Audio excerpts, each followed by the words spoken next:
ரயிலில் பயணம் செய்யும் மக்களுக்கு பல்வேறு வசதிகள் உள்ளன. குறிப்பாக மூத்த குடிமக்களுக்கு நிறைய சலுகைகள் இருக்கின்றன. மூத்த குடிமக்களுக்கான ரயில்வே டிக்கெட்டுகளில் 50% வரை கட்டண சலுகையை இந்திய ரயில்வே வழங்கியது. ஆனால் 2020ஆம் ஆண்டில் கொரோனா பிரச்சினை வந்த பிறகு அது நிறுத்தப்பட்டது. இந்நிலையில் தற்போது மீண்டும் அந்தச் சலுகை தொடங்கியுள்ளதாக சில செய்திகள் வெளியாகின.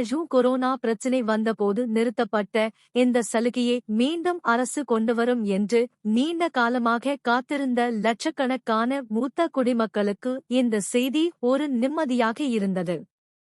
ஆனால் மூத்த குடிமக்களுக்கு உண்மையிலேயே சலுகை மீண்டும் தொடங்கப்பட்டுள்ளதா என்ற சந்தேகம் பலரிடம் இருக்கிறது. ஏனெனில் இதற்கான அதிகாரப்பூர்வ அறிவிப்பு எதுவும் ரயில்வே தரப்பில் வரவில்லை. மூத்த குடிமக்களுக்கான ரயில் டிக்கெட்டுகளில் ரயில்வே மீண்டும் 50% வரை தள்ளுபடி வழங்க தொடங்கியுள்ளது என்று சமூக ஊடகங்களில் ஒரு செய்தி வைரலாகி வருகிறது. சில செய்தி இணையதளங்களும் இந்த செய்தியை பரப்பி வருவது பயணிகளிடையே குழப்பத்தை ஏற்படுத்தியுள்ளது. இருப்பினும் இது தொடர்பாக ரயில்வே அமைச்சகம் அல்லது ஐஆர்சிடிசி தரப்பில் அதிகாரப்பூர்வ அறிவிப்பு எதுவும் வெளியிடப்படவில்லை.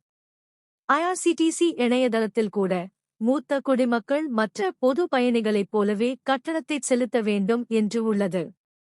கொரோனா பிரச்சினை வருவதற்கு முன்பு இந்திய ரயில்வே மூத்த குடிமக்களுக்கு டிக்கெட் முன்பதிவுகளில் தள்ளுபடியை வழங்கியது. 60 வயது மற்றும் அதற்கு மேற்பட்ட ஆண் பயணிகளுக்கு 40% தள்ளுபடியும், 58 வயது மற்றும் அதற்கு மேற்பட்ட பெண்களுக்கு 50% தள்ளுபடியும் வழங்கப்பட்டது. மெயில், எக்ஸ்பிரஸ், ராஜ்தானி, சதாப்தி மற்றும் துரந்தோ போன்ற ரயில்களில் இந்த தள்ளுபடி வழங்கப்பட்டது. இதனால் மூத்த குடிமக்கள் குறைந்த செலவில் ரயில் பயணம் செய்தனர்.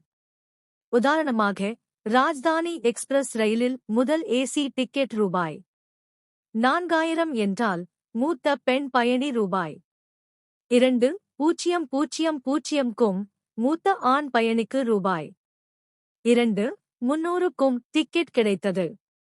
ஆனால் அந்தச் சலுகை இப்போது வழங்கப்படவில்லை. அவ்வாறு பரப்பப்படும் செய்தி வதந்தி என்று தெரியவந்துள்ளது.